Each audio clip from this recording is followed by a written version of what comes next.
Stop for just a moment before the noise of the day pulls you back under. You did not stumble onto these words by accident, and that restlessness you have been carrying for longer than you have admitted to anyone is not what you think it is. You have been telling yourself it was stress. You have been telling yourself it was tiredness or a difficult season that would eventually pass on its own. But somewhere underneath all of those explanations, a quieter voice has been whispering something you have never quite been able to silence. It has been telling you that the life you are living and the life you were made for are not lining up, and that the gap between them is widening instead of closing. That ache, that quiet pressure that sits in your chest in the morning before the day has even begun, that strange awareness that something important is moving beneath the surface of your ordinary life, is not your imagination inventing problems. It is heaven trying to get your attention, and right now, in this moment, heaven has it.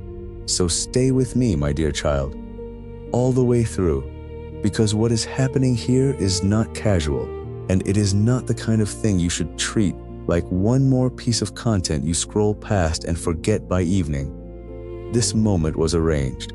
It was placed in your path on purpose, and the purpose behind it is bigger than anything your natural eyes can fully see yet, even though your spirit already feels the weight of it.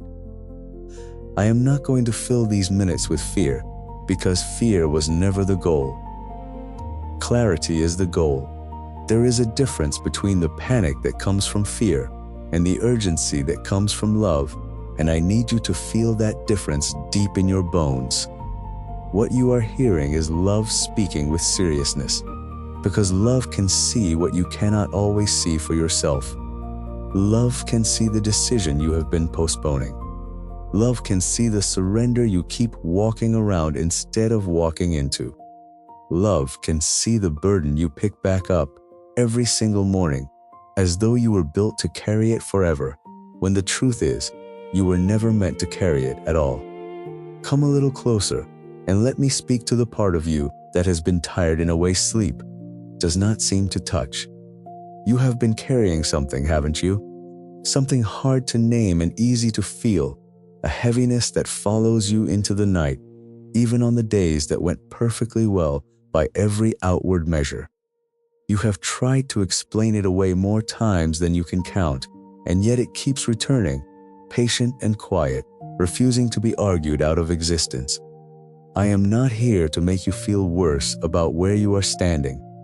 I am not here to pile more pressure onto what you are already holding. I am here because the one who made you sees exactly where you are right now, sees what is pressing in around you, sees what is trying to close certain doors in your life and what is trying to open others, and loves you far too much to let this moment pass in silence. You have been asking for a sign.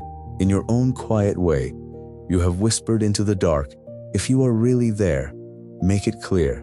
If you are really paying attention to my life, say something plain, and if you still have something for me, please do not let me miss it. My dear child, this is that plain speaking you asked for. This is the voice refusing to stay silent while your soul hovers near a threshold that actually matters. So do not push this away simply because it feels a little too real. Real is exactly what you need right now. Do not tell yourself it is too intense and quietly use that as a reason to step back, because I have watched the way you move when something in your spirit feels too close. You tend to pull back. You tend to say you will deal with it later, when you are stronger, calmer, cleaner, more ready.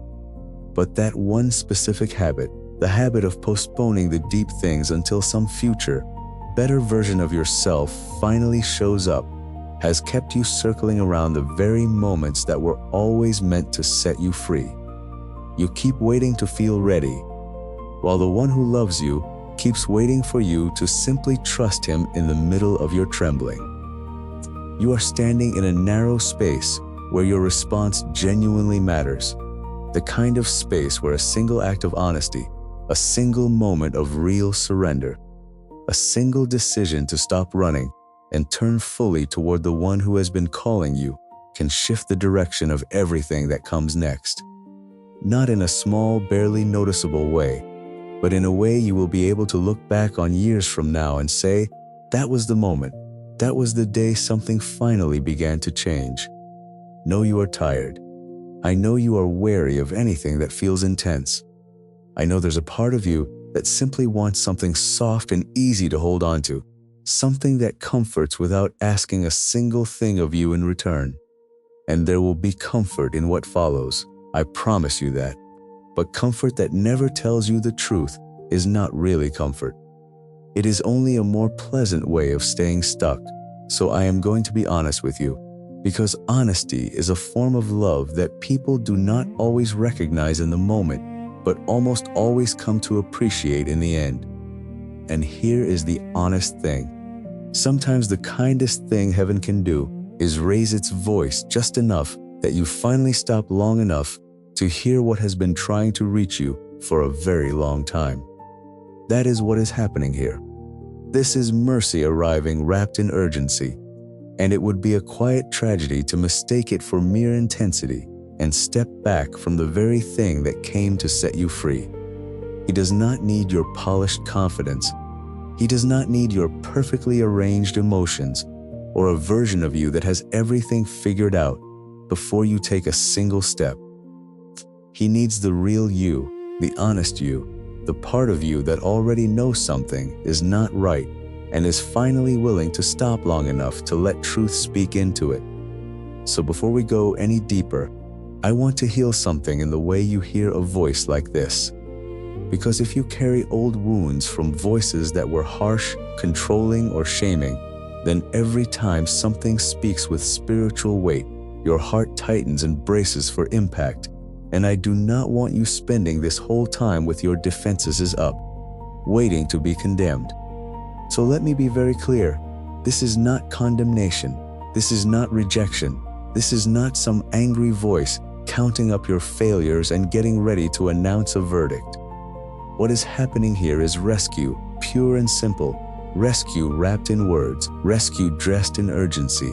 Because urgency is sometimes what rescue sounds like when it sees you standing near danger and does not have the luxury of whispering softly from a comfortable distance. Think of a small child running toward a busy road. The parent does not stroll calmly behind them. The parent runs and calls out with a voice full of force and love at the very same time, and the firmness in that voice is not cruelty. It is proof of how much the child matters. The grip that finally stops the child at the edge is not harsh. It is the most tender thing in the world, wearing the appearance of urgency. That is what this moment is, that grip, that voice, that love running toward you with everything it has, because you matter that much. Some of you have known people who used urgency as a weapon, who used spiritual seriousness to control or shame or make you feel small, and because of that, you learned to flinch whenever something felt spiritually heavy. You learned to tie correction to rejection, to assume that being called out always meant being pushed away. But that was never my heart towards you. When I come close, even in warning, I come close to save. The correction is not the enemy. The discomfort is not the judgment. The pressure is not proof that you are being abandoned. It is proof that you are too loved to be left in the place you have been standing. So let your defenses soften. Let your shoulders drop. Open your hands instead of closing them, because what is reaching toward you is real rescue, not a performance and not a manipulation, but a genuine reaching in to pull you towards something better than where you have been. Once you let that truth in, that what is reaching toward you is rescue and not condemnation, it will change the way you are able to hear everything else that follows. Because here is what fear does. Fear listens to a loving correction and hears only the threat hidden inside it. Fear takes a hand extended in mercy and braces as though it were a hand raised to strike. If you go through the rest of this with fear at the controls, you will twist even the gentlest words into one more accusation against yourself, and you will walk away heavier than you arrived. which is the exact opposite of why this found you. So I am asking you to make a quiet decision right now, before we go any deeper, to hear what comes next through the ears of someone who is loved rather than someone who is on trial. Decide in advance that when something stings, you will not assume the sting means rejection. Decide that when something asks more of you, you will not hear the asking as a verdict that you have already fallen short. The truth that is coming is strong, but it is for you. It is on your side. It is working in your favor. And if you can receive it that way, it will not crush you. It will set you free. Now let me speak to something I know has been weighing on you, more than you let most people see. The pressure has been increasing lately. Things that used to feel manageable have started to feel heavier. Your mind has been noisier than usual, your emotions less steady than you would like, and you have had days when you could not even explain what you were feeling. You just knew the weight was heavier than your circumstances seemed to justify. And in the middle of all of it, a quiet fear began to grow. A fear that whispered that maybe you are falling apart, maybe you are losing ground, maybe you are moving backward instead of forward, maybe something is fundamentally wrong with you. I need to speak directly into that fear today and tell you something that may sound strange while the pressure feels this real. You have been misreading the pressure. Sometimes pressure increases not because you are losing ground, but because the old ground is being challenged and something new is trying to break through. Sometimes things grow louder and heavier, not because you are failing, but because clarity is about to arrive, and everything that has quietly benefited from your confusion is fighting hard to keep its place. The darkness presses hardest against the person who is standing closest to a real change. It does not waste energy on people who are contentedly staying put. It becomes aggressive around the moments of awakening. It turns up the noise around seasons of transition and turns up the heat when someone is approaching the edge of a cycle that has kept them bound, because once that person finally steps out of the cycle, it loses its leverage over that whole area of their life. So what looks like evidence that you are losing could actually be evidence that something important is being contested. What feels like the pressure of failure could be the pressure of transition. The friction you keep feeling could be the sound of old chains straining, because a key has finally been turned in a lock that has held for years. That does not make the pain disappear, but it completely changes what the pain means. And when you understand what something means, you stop fighting it in panic and start moving through it with wisdom. Before we go further, I want to retrain something in the way you have been reading your own life, because you have developed a habit of treating every hard thing as a verdict about your worth. When something goes wrong, you do not simply register that something went wrong. You quietly conclude that something must be wrong with you. When a door closes, you do not just feel the disappointment of the closed door. You hear it as a statement about whether you are wanted, whether you are capable, whether you were ever going to make it at all. That habit of turning your circumstances into judgments about your character has been silently poisoning the way you experience your entire life, and I want it to stop here. A hard season is not a referendum on your value. A delay is not a measurement of your worth. A closed door is information about a direction, not a confession about your soul. When you finally learn to separate what is happening to you from what you have been believing it says about you, the same difficult circumstances stop carrying the extra crushing weight they have been carrying for years, and you discover that most of what was breaking you was never the situation itself, but the verdict you kept attaching to it. I want you to know something deeply personal as well. Heaven has seen the quiet ways you have been fighting, not the dramatic moments other people witnessed, but the private ones, the moments you almost gave in and chose at the last second not to. The times you were one step from running back to the familiar place, and instead you paused, even if only briefly. The prayers that sounded embarrassingly weak to your own ears, but were precious beyond measure to the one who heard them. The nights you cried because you were so tired of your own cycles and did not know how to break them. The mornings you got up anyway, even when everything in you wanted to stay down. Heaven saw all of it, every single moment, and none of it was wasted. Not one tear, not one struggle, not one imperfect attempt to keep reaching upward. It all counted. It all built something, even on the days it looked like nothing was being built at all. So please stop despising the small things. Stop looking at where you are and concluding that nothing has changed. Because something has been changing quietly, slowly, sometimes painfully, but genuinely, and now you are closer than you have ever been to a real and lasting shift. Close enough that the resistance has intensified. Close enough that what used to numb you no longer satisfies you the way it once did. Close enough that compromise has started to taste bitter instead of easy. That discomfort is not your enemy.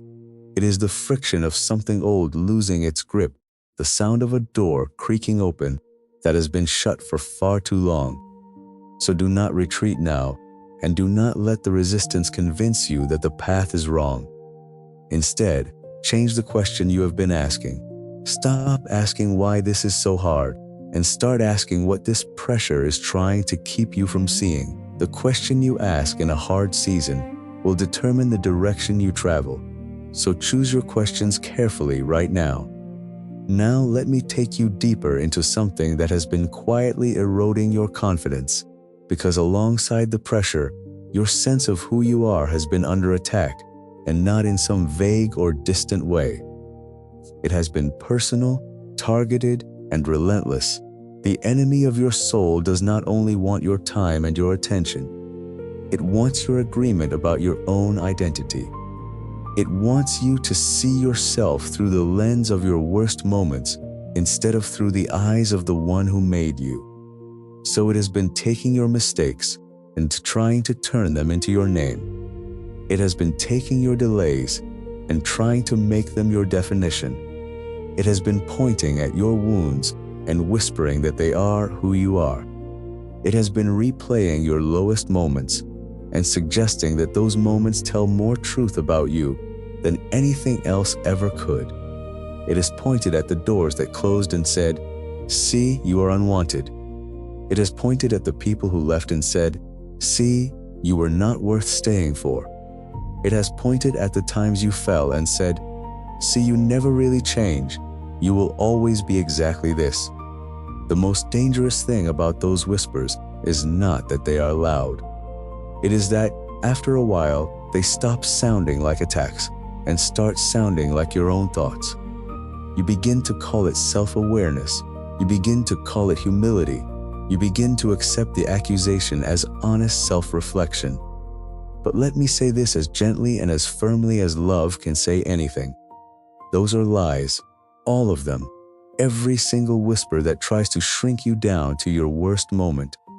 Familiar lies are still lies, quiet lies are still lies, personalized lies dressed up as self-awareness are still lies. You are not the worst thing you ever did. You are not the most painful thing that ever happened to you. You are not the label someone stuck on you in their anger or their ignorance. You are not the name that fear gave you in the dark, or the version of yourself that shame keeps replaying on a loop. You are something far greater than any of that. You are someone who has been kept alive through things that should have crushed you, preserved through nights that felt unsurvivable, followed into every pit and storm and silence, and never once abandoned in any of them.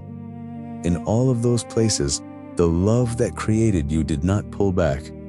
It stayed, and it kept calling you by your true name, even when you could not hear it over the noise of everything else. The God who made the heavens and the earth knows your name, knows your face, knows the exact number of times you have stood back up after falling down, knows every tear you cried alone in a room when no one else was watching. and his primary feeling toward you is not disappointment. It is love, a love that refuses to let your worst define you, a love that insists on seeing you not only as you are in this moment, but as everything you were created to become.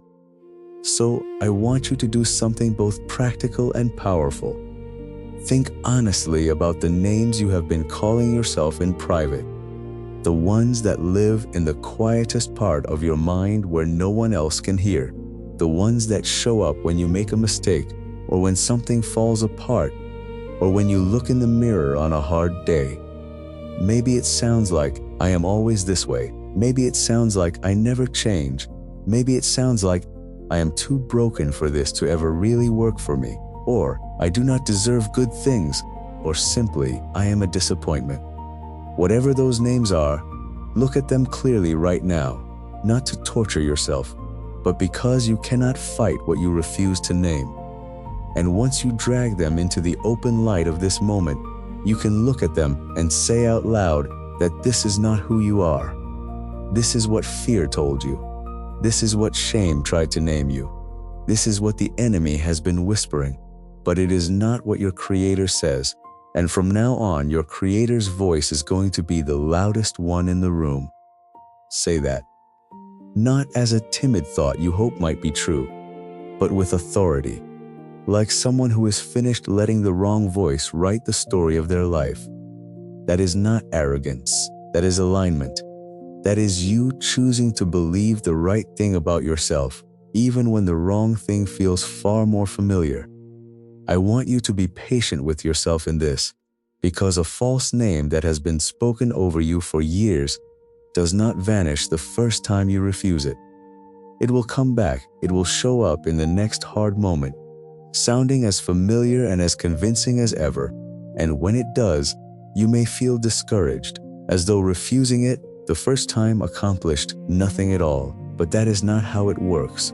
Identity is not changed by a single declaration. It is changed by the patient repetition of 1,000 of them, by the steady, unglamorous practice of catching the old name as it rises and answering it with the true one again and again, until one day you notice that the true one has started to come more naturally than the lie ever did. So do not be alarmed when the old name returns. Its return is not evidence that you failed. Its return is simply your next opportunity to practice. And every single time you choose the truth over the lie, even reluctantly, even while not fully feeling it, you are wearing a groove into your own mind that the truth will eventually travel on all by itself. Be as patient with your own healing as you would be with someone you deeply loved who was learning to believe a hard new truth about themselves. You deserve exactly that kind of patience, and most of all, you deserve it from yourself. Now I want to talk to you about something that sits at the very center of everything you have been going through, because underneath the pressure, underneath the battle over your identity, underneath all the emotional noise, there is a decision. There is something specific that has been sitting in front of you, waiting, and you know exactly what it is. You have known for a while now. Your heart tightens around it every time the thought comes near, and your mind has tried to look away from it more times than you can count. But here it is again, standing in the room with you, patient and unhurried, asking to be dealt with. And the one who loves you is saying to you today, with all the tenderness he has, that it is time. Not next week, not when you finally feel ready, not after one more sign or one more conversation or one more night of lying awake, going over the same ground for the 100th time. Now, you have been living in the hallway for too long. You have been standing between two doors for so long that you learned how to build a home there, how to survive in the space in between. And because you survived there, you started to call it wisdom. You started saying things like, I am just being careful. I am just making sure. I am just waiting for perfect clarity before I move. But that is not wisdom anymore. That is delay wearing the clothing of wisdom. And the cost of that delay has been showing up in places that have nothing to do with the original decision. It has been showing up in your peace, in your joy, in your energy, in your relationships, in the quality of your prayers, in the way you wake up in the morning. Indecision never stays contained to the one area where the choice needs to be made. It bleeds into everything. I am not judging the delay, and I know why it happened. Some of it was fear, and fear is real and deserves to be acknowledged. Some of it was grief, because sometimes the right decision means letting go of something or someone you love deeply.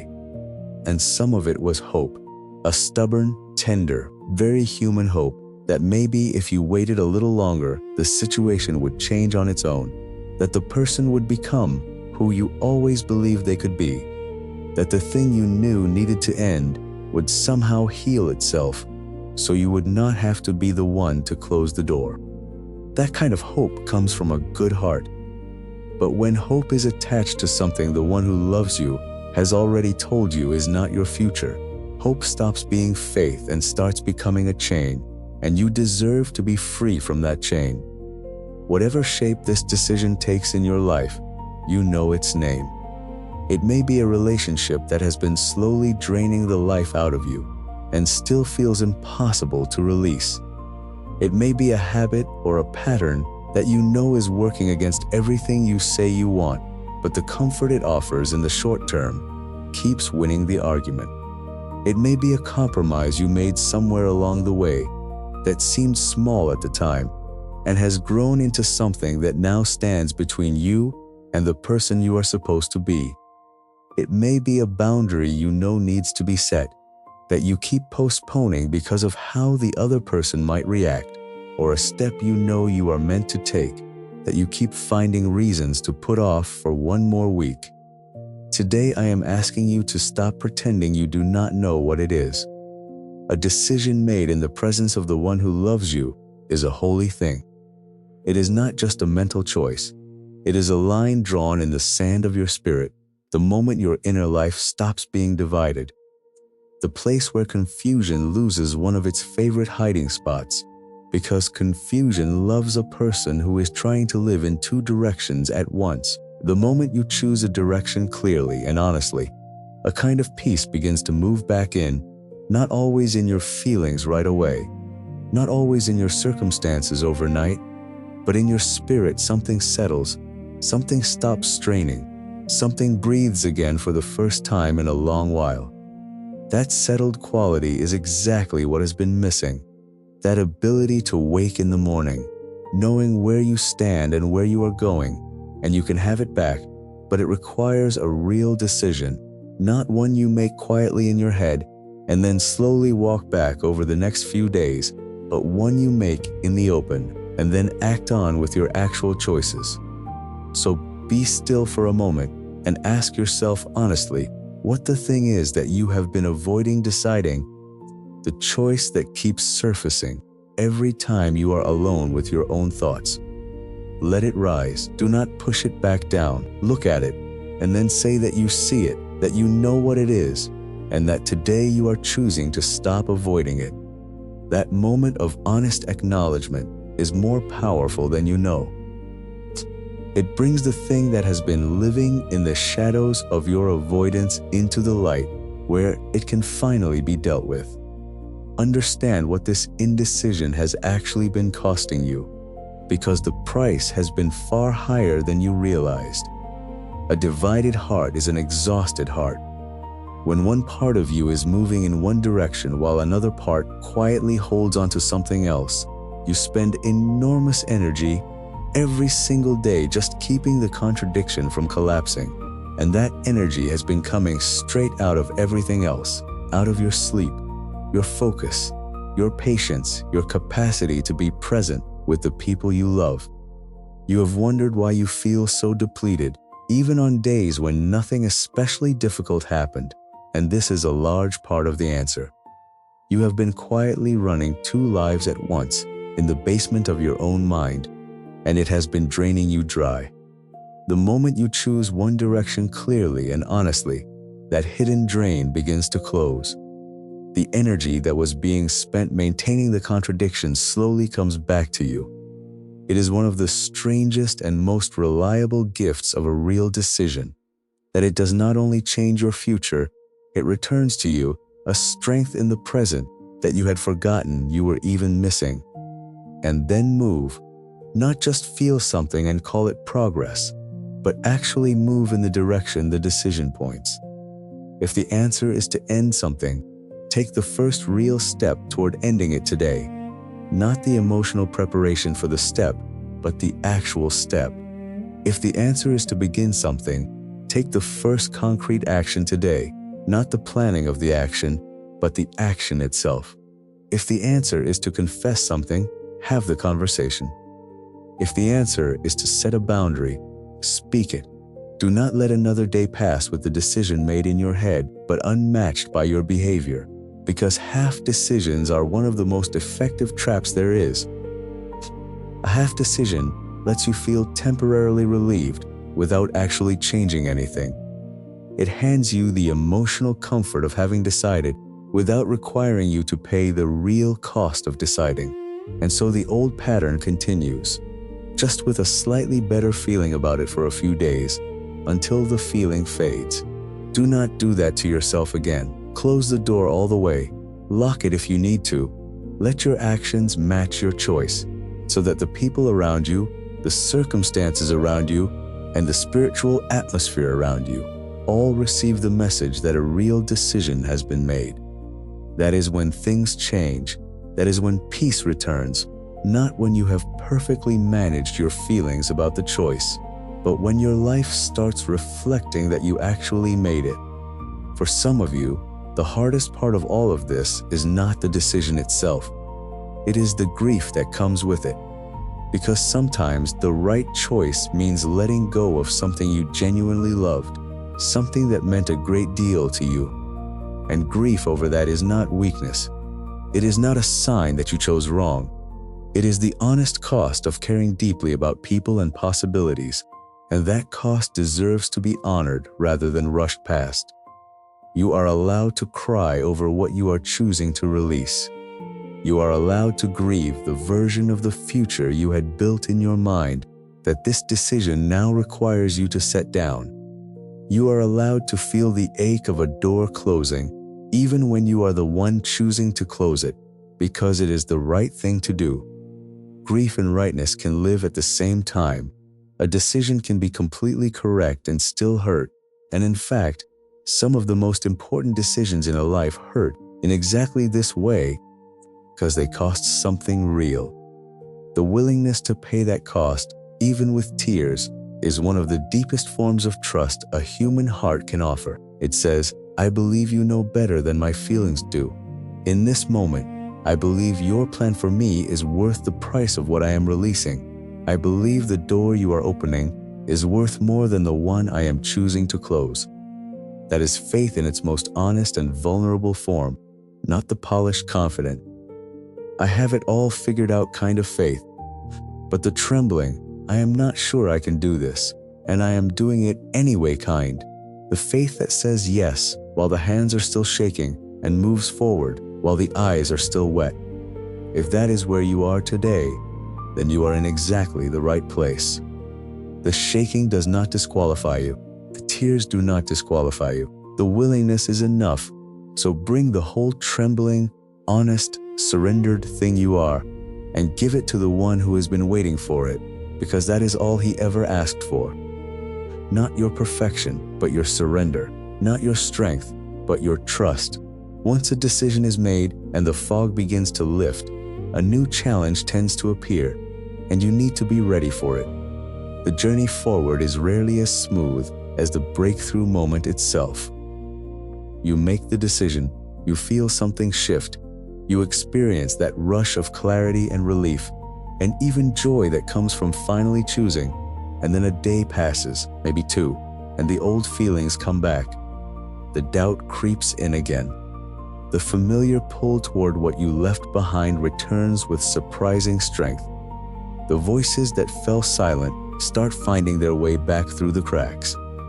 And if you are not prepared for it, that can feel like the decision did not work, like the breakthrough was not real, like you are right back where you started. But that is not what is happening. What is happening is that the new direction is being tested, and testing is not the same as failure. Testing is how the new thing gets established. Testing is how a decision becomes not just a moment but a life. Think of a seed that has just been planted. On the first day and the second day and the 10th day, there is nothing visible above the ground, and the soil looks exactly the same as it did before the seed went in. But underground, everything has changed. Roots are forming. Something is being built in the hidden place that will eventually break through the surface in a way no one can ignore. The absence of visible progress is not the absence of real progress. It is simply the nature of how deep things grow. So do not despise the day of small beginnings, and do not judge the weeks that follow your decision only by how you feel. Judge them by what you are choosing, by whether you keep honoring the decision even when your feelings argue against it, by whether you keep protecting the new direction even when the old pull returns. That stubborn daily choosing of the right thing, even when nothing dramatic is happening, is where real transformation is built, not in the single dramatic moment of breakthrough, but in the 1,000 small, ordinary moments that follow it. Sometimes the hardest part of moving forward is not the inner battle at all. It is the relational one. There are people around you who have known you in your old patterns, who relate to you through the lens of who you used to be, and when you start to truly change, it can create a kind of disruption in those relationships.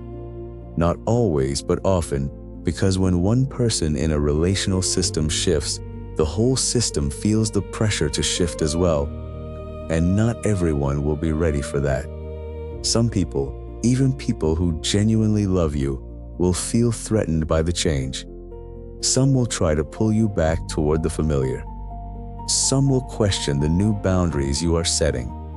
Some will quietly miss the version of you that was easier to manage, the version that did not ask for what it actually needed.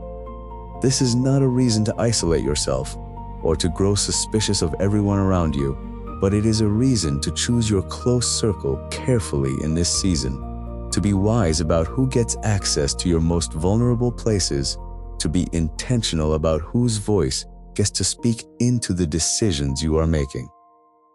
Not every voice deserves that access.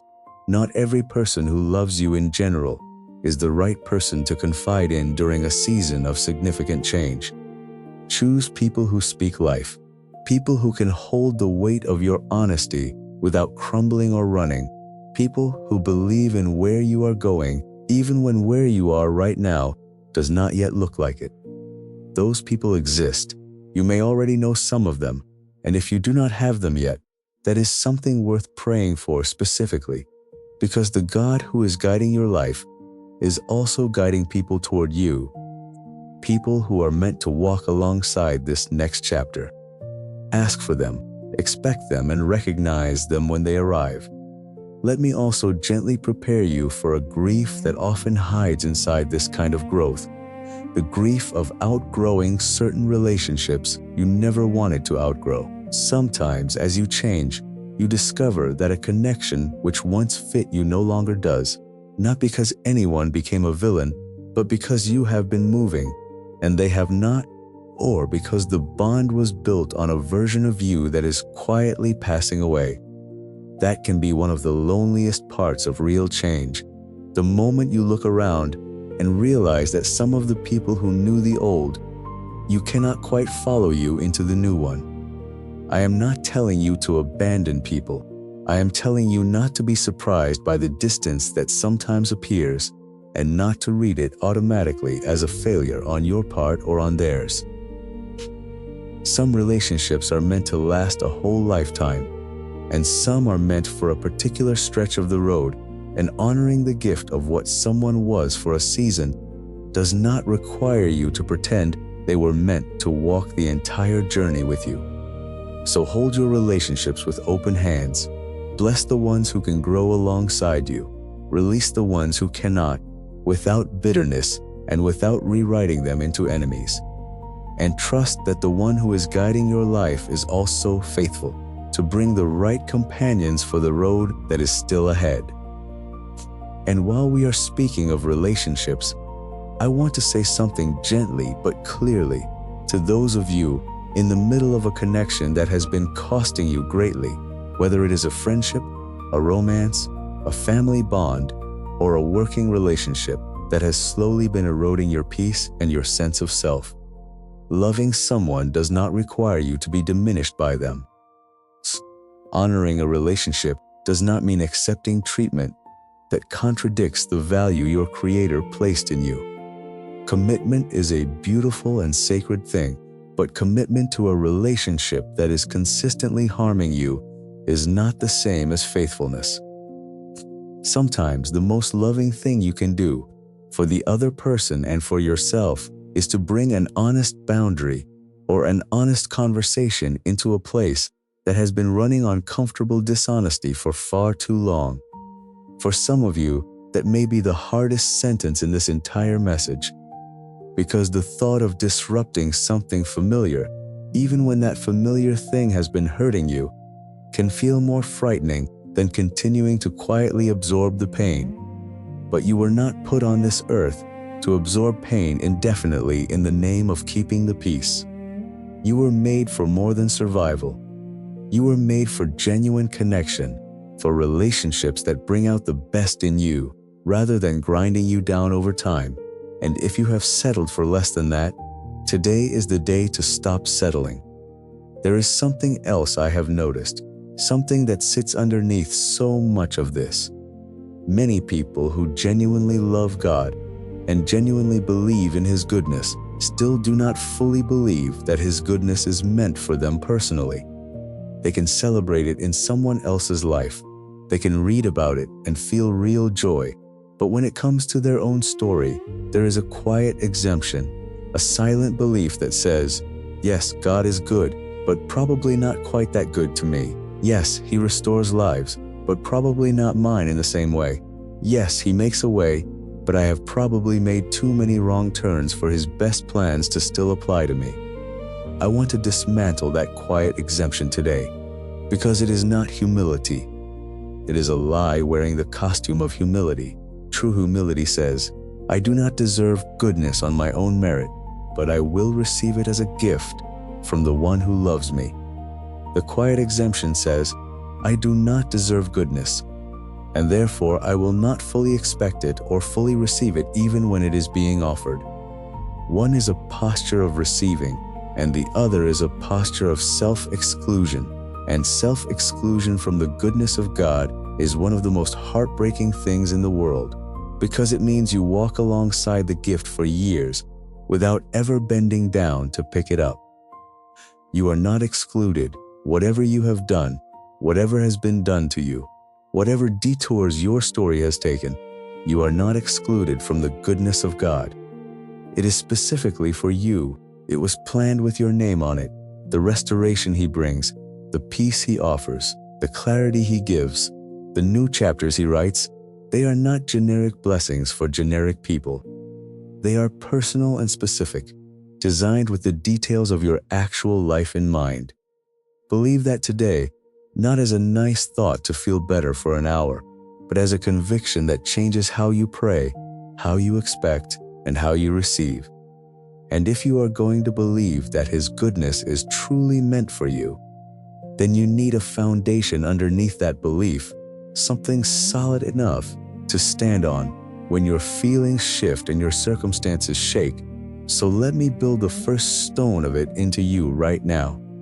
You are deeply, completely, and permanently loved, not because of what you have achieved, not because of how well you have been behaving lately, not because you have managed to keep your life from falling apart, or kept your spiritual disciplines consistent, or avoided any serious mistakes recently. You are loved because of who made you, the one who spoke the universe into being, looked at the very idea of you before you had done a single thing, good or bad, before you had made one choice, before you had succeeded or failed at anything. And He said yes. He said, this one. He said, I want this soul to exist. I am putting my own breath into this life.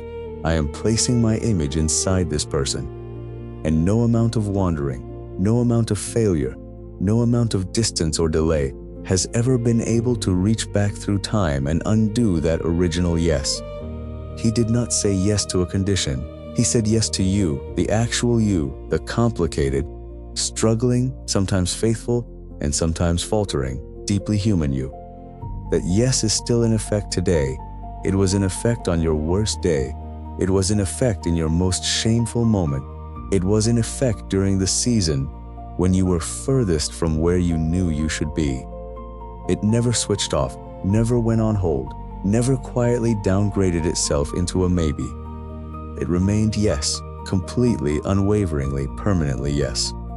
So let that settle somewhere far deeper than your thoughts, not as a piece of theology you nod along to in your head, but as a personal reality you finally allow yourself to actually receive.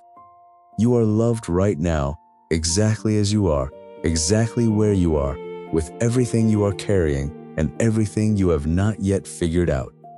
And it is precisely from inside that love, never from outside it, that I am about to ask you to do the harder things, because love is the only foundation strong enough to make real courage possible.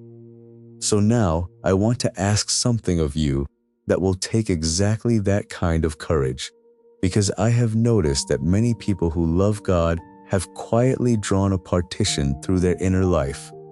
On one side of that partition are the areas where they trust Him fairly easily, the manageable areas where the outcome does not feel terrifyingly consequential. On the other side are the areas they hold back, the ones they manage privately, the ones they bring to God in prayer but never quite fully release, where the fear of what He might say or do or ask is just large enough to keep the hand closed instead of open.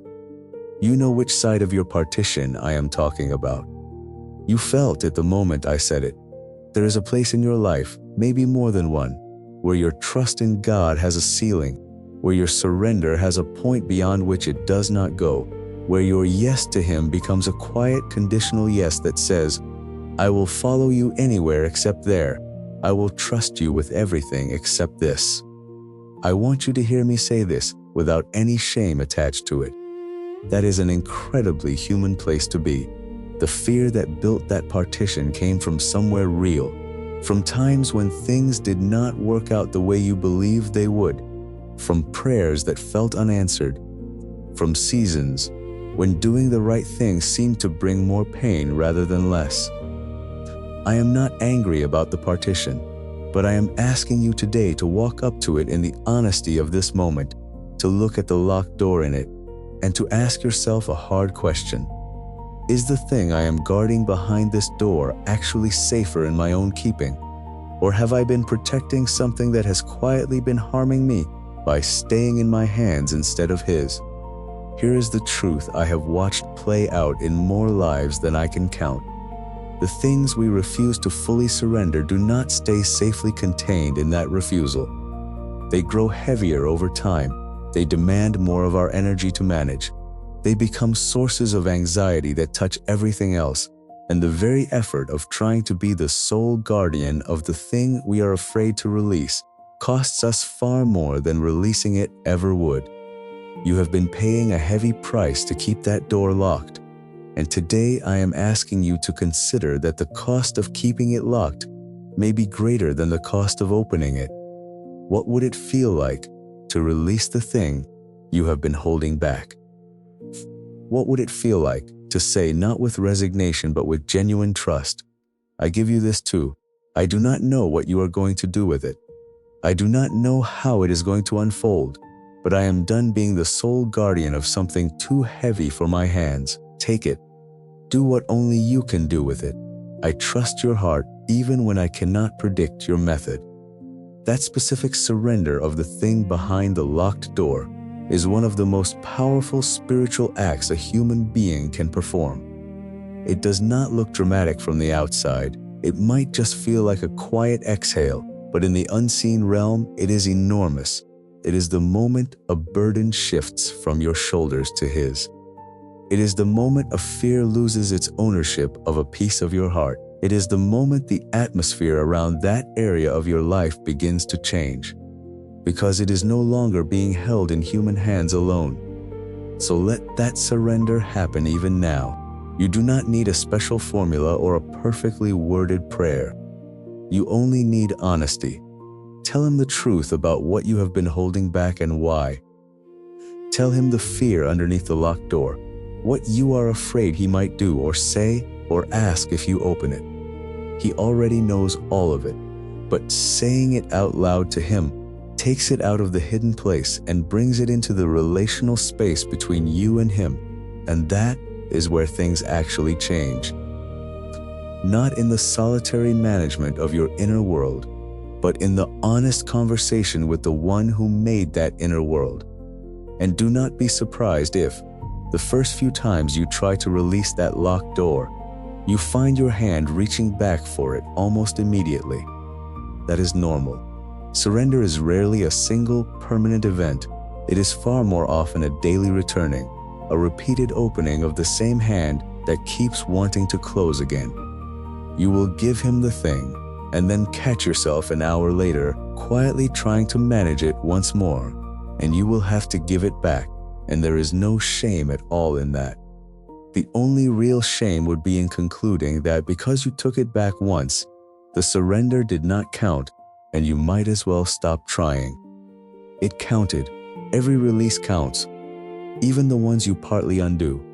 Because each time you open that hand, you are teaching your own heart that the thing is survivable in someone else's keeping, that the world does not end when you stop being its sole guardian. Over time, the grip loosens. Over time, the reaching back happens less and less. Over time, you discover that the thing you were so terrified to let go of has been held far more safely than you ever managed to hold it, and you begin to wonder why you spent so long carrying alone what was always meant to be carried together. This connects to something that does not get talked about nearly enough, and that is rest.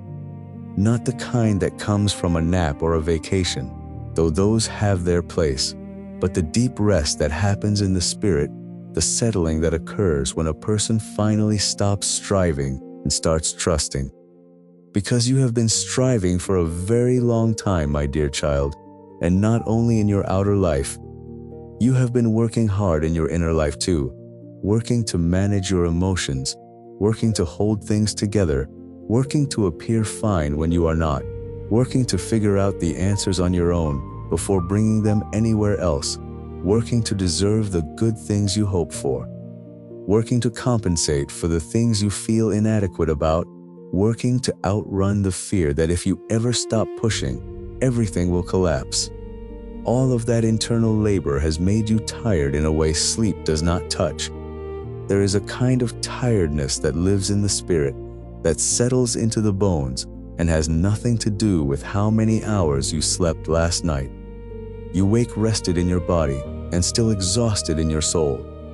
You go through the motions of your day and feel a flatness underneath everything. And that flatness is telling you that something more essential than your energy is running low. That is the tiredness of a soul carrying more than it was ever designed to carry, the exhaustion of a heart trying to do the work that only surrender can accomplish. And the remedy is not more effort, or a better strategy, or a stronger will. The remedy is rest, the deep spiritual rest that comes when you stop trying to be the manager of everything and let the one who actually has the capacity to manage it take the lead.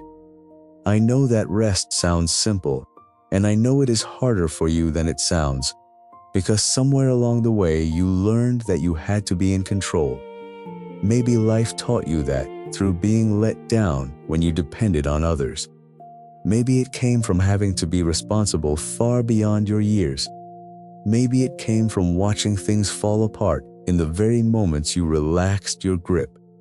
Whatever the origin, you developed a deep discomfort with releasing control, an internal alarm that goes off whenever things are not in your own hands, and so even in your relationship with God, there has been a tendency to surrender, and then quietly take it back, to release and then hover, to make sure it is still going the way you hoped.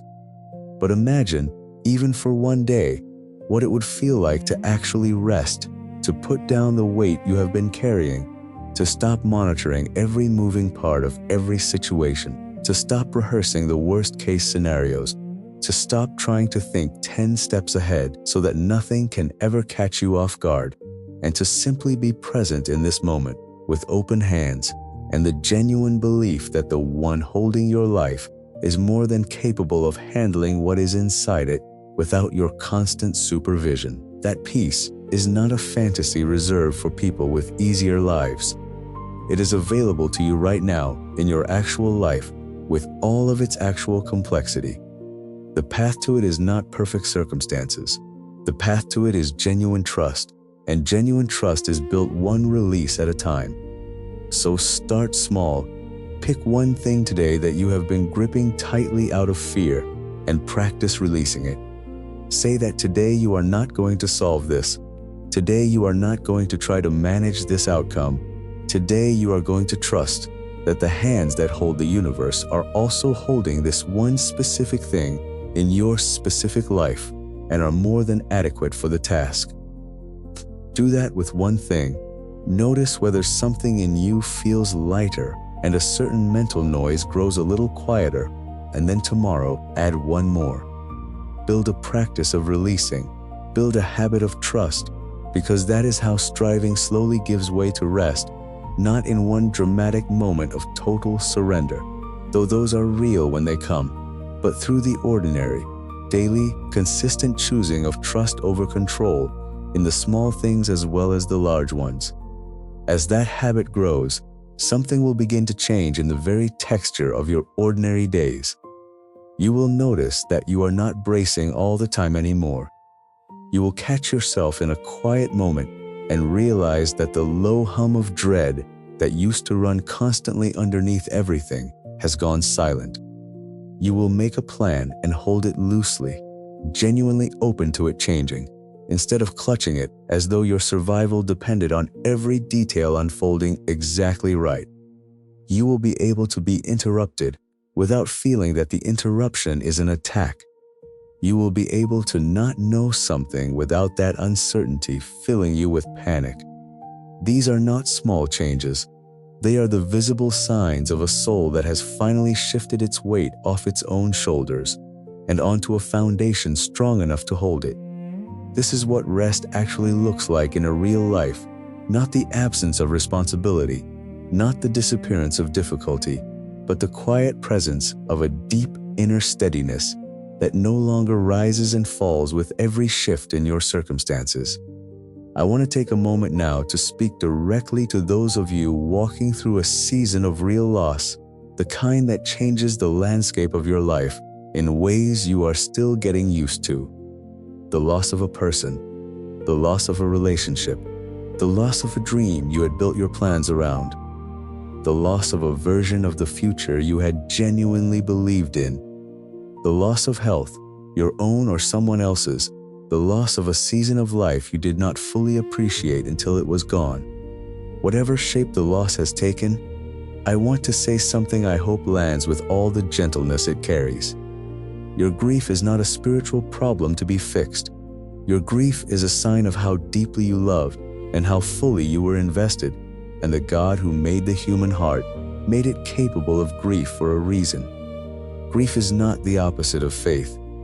Grief is not evidence of insufficient trust. Grief is the honest response of a heart that was made for love, encountering the reality of loss in a world that still carries the weight of what is broken. So stop trying to rush through it. Stop measuring your spiritual maturity by how quickly you get over it. Stop feeling guilty for the days when the grief is heavier than you expected it to be. There is no correct timeline for the healing of a broken heart, no standard pace at which loss is supposed to be processed and made peace with. Every loss is different, and every person is different. But I can tell you this: grief walked through honestly and brought into the presence of the one who carried the deepest grief the world has ever known does not destroy, it transforms. It does not leave you exactly where it found you. It changes you slowly and painfully and genuinely into someone with more capacity for compassion than you had before. someone with more tenderness toward the fragile and the precious, someone with less patience for shallow living, and more hunger for what is real and lasting and true. The loss does not disappear, but it becomes woven into a larger story instead of being the only story, and the larger story has a hope in it that the grief alone could never contain. So let yourself grieve. Let yourself feel the full weight of what you lost. Bring it to the one who knows what it is to lose something precious, and let him sit with you in it, and trust that his sitting with you is not passive. He is doing something in the sitting. He is working something in the waiting. He is building something in the aching that will matter when the season changes, and the season will change. While you wait for that season to turn, do not let anyone, including yourself, rush you out of the honest middle of your grief with cheap reassurances. You do not have to be finished grieving in order to keep living. You do not have to have made full peace with the loss in order to take the next faithful step. Healing and hurting are not opposites that politely take turns. They happen at the same time, in the same heart, often on the very same day, and a person can be genuinely broken and genuinely moving forward all at once. So give yourself permission to carry both. On the days the grief is loud, let it be loud, and bring it honestly to the one who is not afraid of your tears and does not flinch at the weight of them. On the days it is quieter, let yourself feel the small returns of life without guilt, without telling yourself that you are somehow betraying what you lost by daring to laugh again. Both of those kinds of days are part of the healing. Neither of them is a failure, and neither of them cancels the other out. I know that one of the heaviest experiences of all is the feeling that your prayers are not being heard, that you cry out consistently, faithfully, sometimes desperately, and sense nothing in return. No clear answer, no obvious movement, no dramatic breakthrough, just the sound of your own voice disappearing into what feels like an empty room. And in that experience, a question grows, a question you might feel guilty for having, but cannot quite silence. Does he actually hear me? Does any of this matter? Let me speak to that question with complete directness and complete tenderness at the same time. Yes, he hears you. Every single prayer, every whispered cry in the dark, every desperate plea that came out as barely a coherent sentence, every wordless groan that was more feeling than language, every prayer you prayed while doubting whether it was reaching anyone at all, he heard all of it, and not merely heard in the sense of sound waves arriving, but heard in the sense of received, held, weighed, valued, and responded to in ways your timeline and your perspective may not yet have been able to recognize. I know that can feel hollow when you have been waiting a long time for something specific, when what you need is not the fact of his hearing, but the evidence of his answering. So let me offer you a different way of seeing it. Sometimes what feels like unanswered prayer is actually the most answered prayer possible, answered in a way that required you not yet to see the answer, so that the answer could be fully prepared before it was given.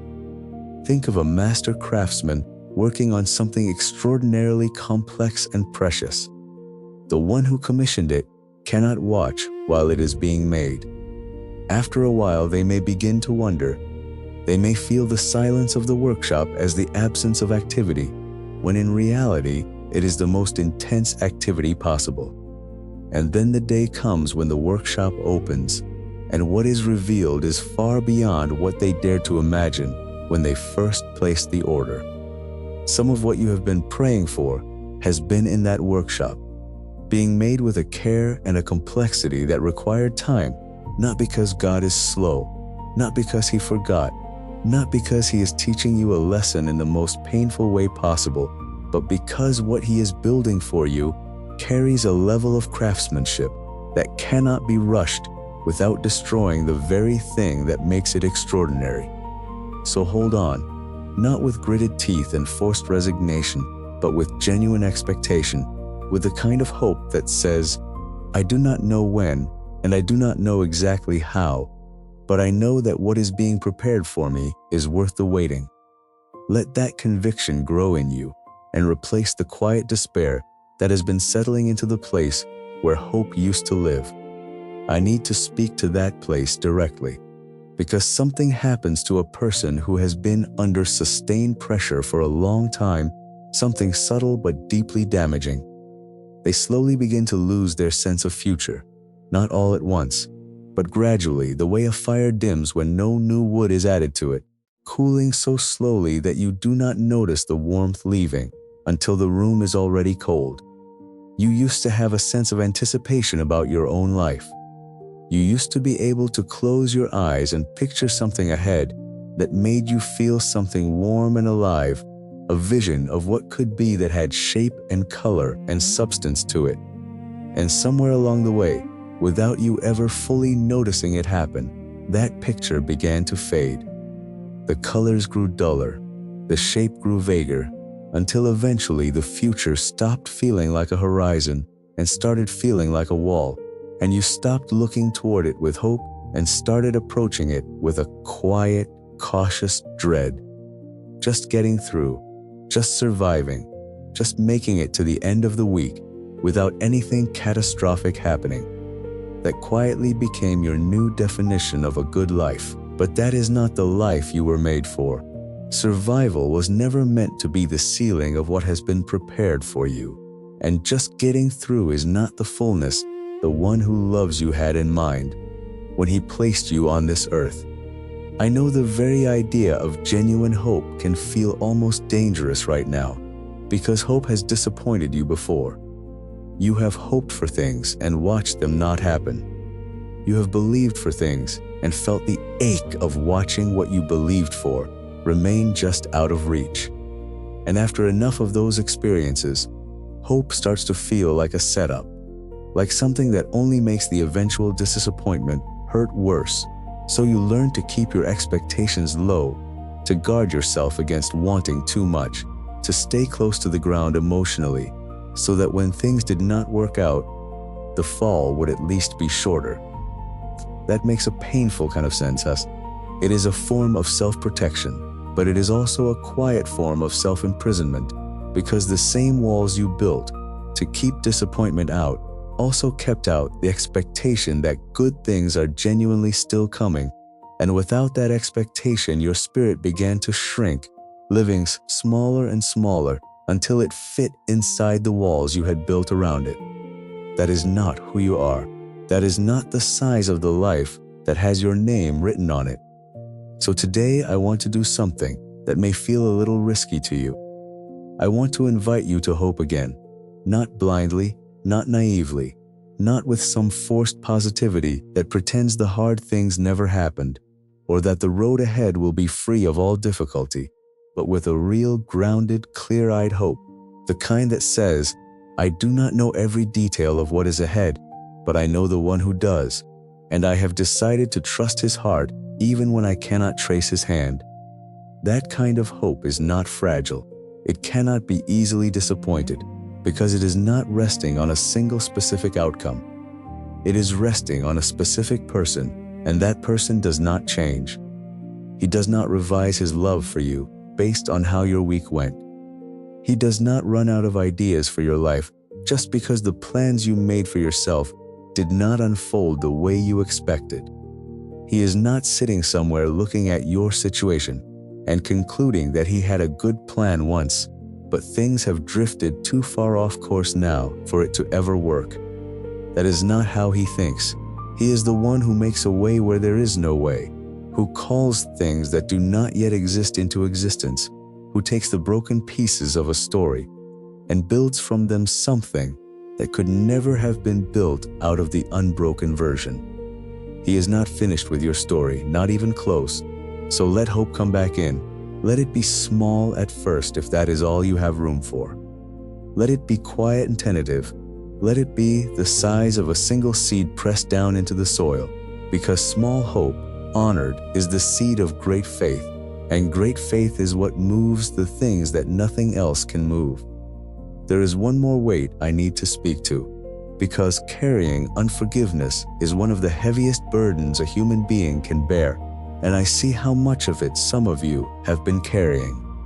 People who said things that cut deeply and never came back to apologize. People who made promises and broke them without losing a moment of sleep over it. People who were supposed to protect you and did not. People who used your trust against you. People who left when you needed them most. And people who stayed, but in ways that caused more damage than leaving would have. The pain from those experiences is real. The wound is not imaginary. The impact on your ability to trust, to love freely, to feel safe in a relationship is not something you can simply think your way out of. I understand all of that. But I also need to speak plainly about what carrying unforgiveness does to the one carrying it, because unforgiveness does not punish the person who wronged you. In most cases, that person is going about their life completely unaffected by the fact that you are still bleeding from what they did. While you carry the weight of what happened, they have usually moved on. The wound lives in you, not in them. The anger lives in you. The constant replaying of what happened lives in your mind, not theirs. And over time that replaying becomes a prison built from someone else's actions but inhabited by you.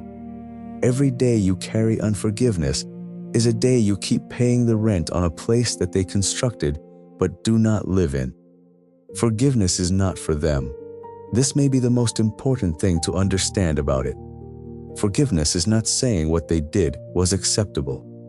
It is not pretending the wound was not real. It is not reconciling with someone who has shown no change and would hurt you again given the chance. It is not requiring you to trust them or to invite them back into the close places of your life. Forgiveness is releasing your grip on the debt.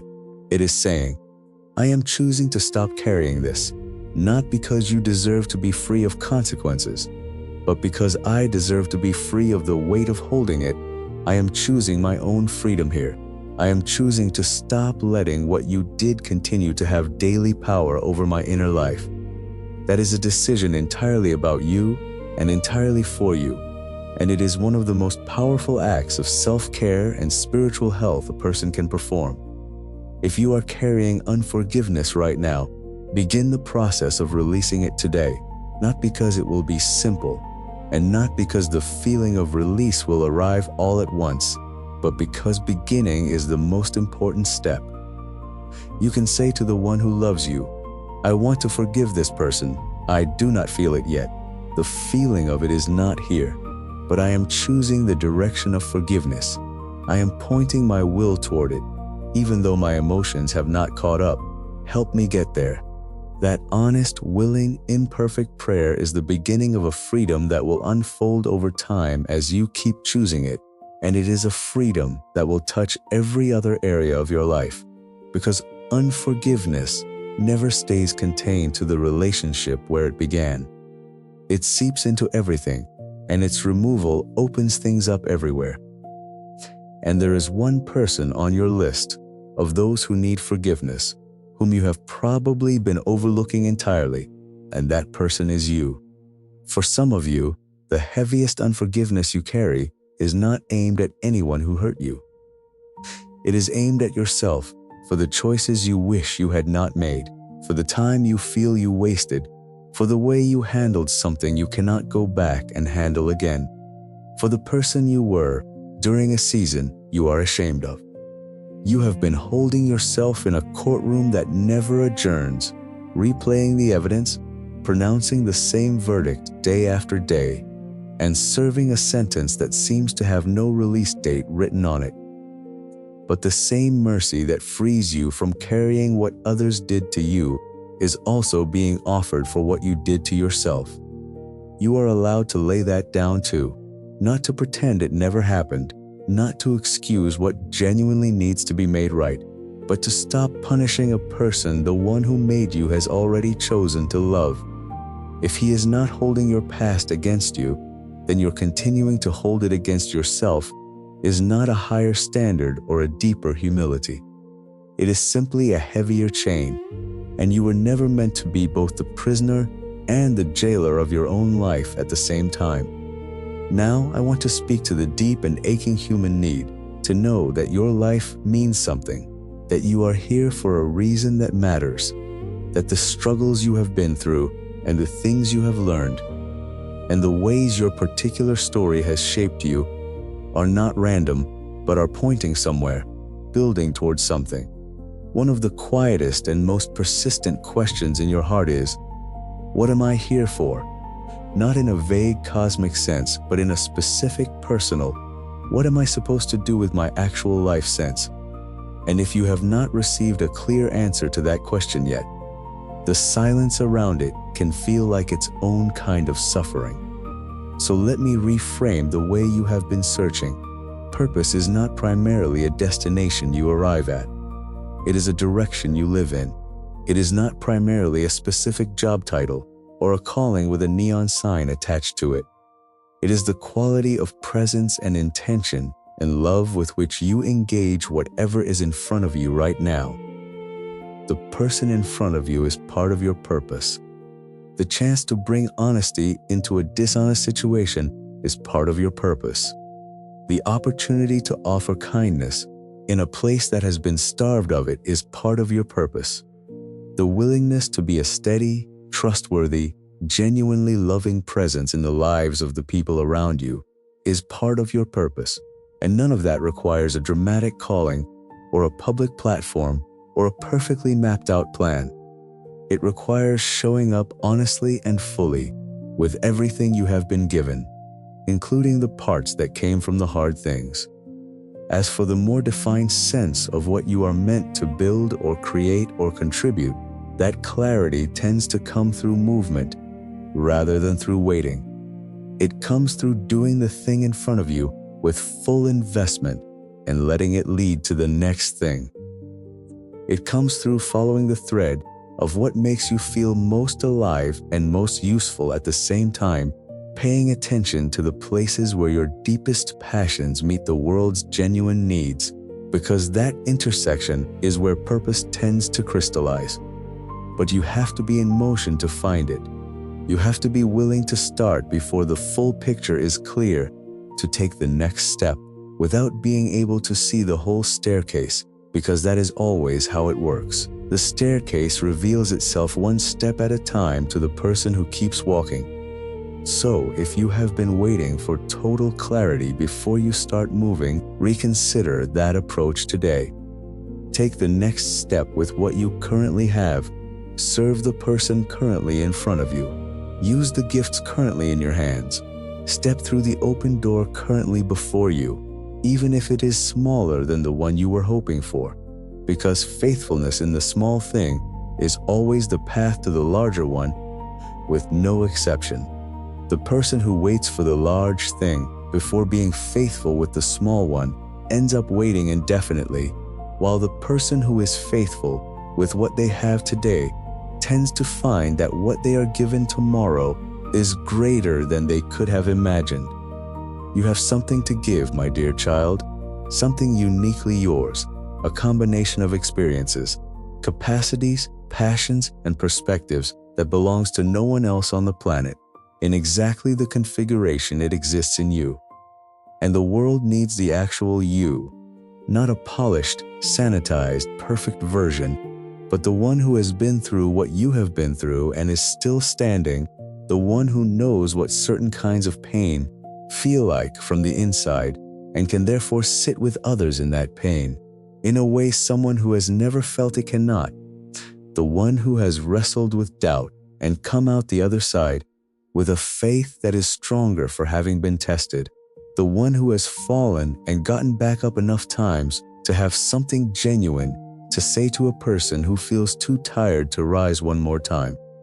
Your story is not a liability to your purpose. It is part of the equipment for it. The things you went through that you wish you had not, the detours you wish you had avoided, the seasons you would rather not have lived, none of them disqualify you from what you were made for. Many of them are direct preparation for it. The wound often becomes the very place from which the most meaningful help to others eventually flows. So do not write off the hard parts of your story. They are being woven into something. Trust the weaver, and let me free you from one more pressure while we are here, the pressure to have already arrived. You do not have to have your purpose fully figured out in order to be living it well right now. The most purposeful people are rarely the ones who mapped everything in advance. They are the ones who stayed faithful and attentive and willing in the place they were actually standing, and who let that faithfulness carry them, one honest step at a time, into something larger than they ever could have planned for themselves. So stop measuring your life against an imaginary timeline that insists you should already be somewhere you are not. There is no such timeline. There is only the next right thing, done with love, and then the next one after that. A life of meaning is not built in a single grand decision. It is assembled quietly out of thousands of ordinary acts of showing up, of caring, of refusing to give up on what is good and true. You are already building it, even on the days it does not feel like you are building anything at all. As we move toward the close, I want to give you something that will be quietly transformative if you let it in, and that is the practice of real gratitude, not the performed kind, where you say the right things because you know you are supposed to, but the kind that goes searching for reasons to be grateful, even in the middle of a hard season, and actually finds them. Because something extraordinary happens in the mind and the spirit of a person who builds a genuine practice of gratitude. The entire filter through which they interpret their life begins to shift, and as the filter shifts, what was invisible becomes visible. What was taken for granted becomes precious, and what felt like deprivation begins to reveal the abundance that was present all along, hidden under the weight of what was hard. I know gratitude can feel almost offensive when the pain is sharp, that being told to be grateful in the middle of something genuinely terrible can feel like being told to smile while you bleed. That is not what I am asking of you. I am not asking you to pretend the hard things are not hard, or to manufacture a feeling you do not have. I am asking you to do something more intentional and more powerful, to look for what is true and good at the very same time as what is true and painful, because both can be true at once. The grief can be real, and the gift can also be real. The struggle can be genuine, and the grace present within the struggle can also be genuine. Holding both at the same time is not denial. It is a more complete vision of reality than seeing only one of them. So start today, before you go to sleep tonight. Name 3 things that are genuinely true and genuinely good in your life right now. They do not have to be large or impressive.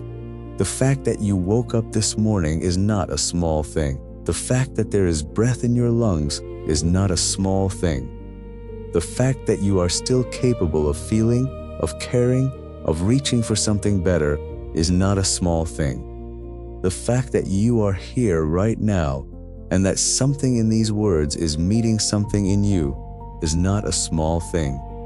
Start there. Name the small things honestly, and as you build the practice, watch what happens to your perception over time. Watch how the ratio slowly shifts from seeing mainly what is wrong to seeing both what is wrong and what is right. That shift does not make the problems vanish, but it changes the context they live in. And context changes everything about how a problem feels and how equipped you feel to face it. Gratitude is not a passive spiritual nicety. It is an active, intentional, powerful practice that genuinely rewires the way you process your own experience, one of the most practical tools available to anyone determined to move from mere survival into real living. Use it every day consistently, even on the days when you have to search hard to find it, and especially on those days, because those are the days when the practice does its deepest work. There is one more thing gratitude quietly does that you may not expect. It slowly heals the suspicion that has grown up between you and your own life. When you have been disappointed enough times, you begin to relate to your life with a kind of guardedness, half expecting it to let you down again, and that guardedness quietly closes you off from the good that is actually present in front of you. Gratitude reopens you. Every time you stop to name something genuinely good, you are practicing the act of receiving, and receiving is exactly the muscle that disappointment had been training you to stop using. So as you build this practice, you are not only changing how you see your past and your present, you are rebuilding your very capacity to take in good things at all, which means you are quietly preparing yourself to actually receive the good that is still coming, instead of letting it slip past a heart that had forgotten how to open. You have stayed with me through all of this, and that staying was not a passive thing. Staying through the parts that challenged you, through the parts that asked you to look at uncomfortable things, through the parts that named what you had been avoiding. All of that matters, and heaven noticed it. Every minute you chose to keep listening, rather than retreat back into the comfortable noise, is a minute your spirit was being worked on in ways you may not fully feel yet, but that are absolutely real. So do not leave this time without making something concrete from it. Do not let it become one more emotional experience that fades by morning. Before you move on to the next thing, do one concrete act. Write down the decision. Write down the name you are going to stop calling yourself. Write down the first step you are going to take. Write down the prayer you have been afraid to pray out loud. Take what you heard and root it in the physical, tangible reality of your actual life, because that is where transformation truly happens. Not in the feeling, but in the choosing. Not in the emotional moment, but in the actions that follow it. And in the days ahead, protect the openness this created. Prioritize a little time in quietness and honest prayer every single day. Not long or perfectly structured, just genuine, raw conversation, telling him what is actually happening, what you are afraid of, what you want, what you do not understand, what you are struggling to believe, and what you are grateful for, even in the middle of the hard things. Guard your attention as well, because there will be an impulse to flood the space this moment created with noise, and using endless distraction to fill every silence right after a deep encounter is a way of accidentally drowning out the very things that were just spoken into you. Let there be some quiet. Let there be unhurried moments where you are not consuming and not producing, simply existing in the presence of the one who spoke to you, letting the words settle and the decisions solidify and the truth do its slow and necessary work after the intensity has faded. And take one trustworthy person into your confidence about what shifted in you today. Not everyone, just one, someone safe enough to hold it well.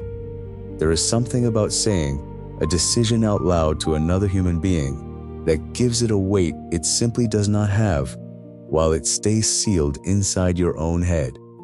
It moves the decision out of the private world, where it can quietly be revised and softened and eventually forgotten, and into the shared world, where it becomes real and accountable and much harder to walk back. So choose that person carefully and then tell them plainly, "This is what I decided. This is the step I am taking. Will you ask me about it again next week?" That small act of letting one trusted person witness your turning can be the difference between an intention that fades by the weekend and a change that actually lasts. Because you were never meant to carry transformation entirely alone, and the right companion at the right moment can hold the lamp steady while you do the slow work of walking forward. I want to speak to those of you who came into this carrying a heavy loneliness, for whom the isolation has been one of the hardest parts of the season you are in, who feel as though no one around you truly sees what you are carrying, who have grown so used to holding everything together on the outside while quietly falling apart on the inside, that the gap between your public self and your private self has become exhausting to maintain. You are not alone. The one who sees the private self, who knows the gap, who has watched you hold it together when everything in you was screaming for permission to fall apart, is here. He was here before these words began, and he will be here when they end. He is not frightened by what is inside you. He is not overwhelmed by the size of what you are carrying. He has seen all of it, and he has not left, not once. That is the most important thing I can tell you. He has seen all of it, and he has not left. And because he has not left, I want you to understand what this moment actually is. A message like this is a beginning, not an end. The door we have been standing in front of through all these words is an entrance, not a destination. And what waits on the other side of the decision you make, on the other side of the surrender, on the other side of the grief that needs to be grieved, and the forgiveness that needs to be extended, and the trust that needs to be offered, is a journey, a real one, with real joys and real challenges and real growth that will ask for your continued engagement. There will be days in the season ahead that feel like everything you ever hoped for, and there will be days that feel confusing and hard in brand new ways. And both kinds of days are part of the journey. Both of them are where the good work actually gets done. So do not sign up only for the easy parts. Sign up for the whole thing. Sign up for the late nights of honest prayer when you are not even sure what you are feeling. Sign up for the moments of genuine progress so quiet and ordinary that you almost miss them. Sign up for the relationships that will stretch you, for the obedience that will cost you something real, for the joy that waits on the far side of doing the hard right thing, and for the deep, unshakable peace that slowly builds in a person who has stopped fighting the one who loves them and started trusting him instead. That peace is worth everything it costs to reach it. And the pressure you have been feeling, the urgency you have been sensing, the unsettledness that has been following you around, none of those are signs that your story is ending. They are signs that one chapter is closing and a better, more honest, more alive one is waiting to begin. All it needs is your yes, your simple, honest, imperfect, willing yes. Before I let you go, I want to leave something in your heart that does not leave when the screen goes dark and the quiet returns. Because you are going to go back to your life after this, back to the same house, the same relationships, the same circumstances that were there before. The message ends, but your life continues, and the only question that matters now is what you will do with what happened here. What will you do with the things that stirred, with the things that were finally named, with the decision that was brought into the light, with the lies that were exposed, with the love that reached in and said you are not done, you matter, you are not too far gone. Please do not let this become another emotional moment that fades by morning. Let it be the day you stopped running and started turning. Let it be the day you looked at the choice you had been avoiding and finally made it. Let it be the day you started speaking the true things about yourself instead of the false ones. Let it be the day you chose to believe that the God who created you is not finished with your story, and that the best chapters are not behind you, but still ahead, just beyond the threshold of the choices you make now. Know this, and let it settle into the deepest place in you, and stay there long after this moment ends. You are not forgotten. You are not overlooked. You are not a face in a crowd that heaven has lost track of. You are known individually, completely, intimately known. Every fear you have carried in secret, every hope you held quietly because it felt too vulnerable to say out loud, every wound that has never fully healed, every dream that refused to die, even when your circumstances gave it every reason to, every prayer you prayed with more desperation than faith, every moment you chose the right thing when the wrong thing would have been so much easier, every time you kept going when everything in you wanted to stop, all of it has been seen, all of it has been held, all of it has mattered to the one who measures time differently than we do and who sees the full arc of your story from a vantage point you do not yet have. And from that vantage point, Your story is not a tragedy. It is not a cautionary tale. It is not evidence that certain kinds of people cannot be fully restored or fully loved. From there, your story is still being written, and the chapter you are in right now is not the final one. The current struggle does not determine the ending. The current confusion does not mean there is no clarity ahead. The current pain does not mean there is no joy waiting. You are in the middle of a story whose best chapters have not yet been written, and the author of that story is the most skilled and most loving author who has ever held a pen. So trust him with the pages. Trust him with the parts you cannot see yet. Trust him with the ending he has already prepared, an ending more beautiful than anything you have yet been able to imagine for yourself. I know a part of you is already afraid that this clarity will fade by tomorrow, that the courage you feel right now will quietly drain away the moment ordinary life rushes back in, and that you will end up exactly where you started. So, let me tell you how to keep this from slipping through your fingers. Do not rely on the feeling, because the feeling was never the point. Rely on the choice. Make one concrete decision today and act on it before the day is over.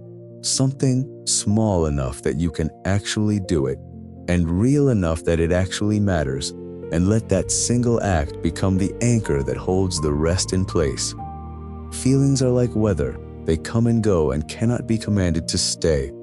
But a choice acted upon is a stake driven into solid ground, and you can tie everything else to it.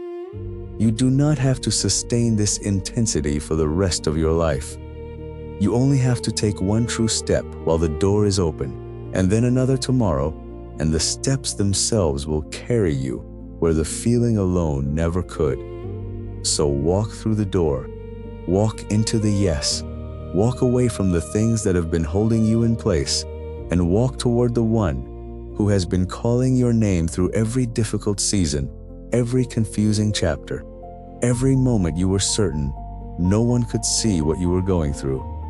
He saw all of it. He is standing right there, and he is saying, "Come closer, come home, come into the life you were made for." It is not too late. You are not too broken. You are not too far gone. You are standing exactly where a turning point begins, and this one is yours. And when you do step forward, do not wait until you feel worthy of the step, because that day may never arrive on the terms you have set for it. Worthiness was never the entry requirement. Willingness is. The door does not open only to the people who finally got everything right.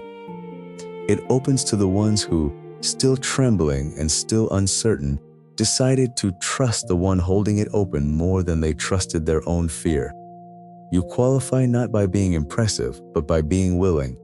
Not by arriving perfectly clean, but by coming honest. Not by having all the strength, but by bringing the little you have and trusting that it will be enough in His hands. And it will be enough. It has always been enough.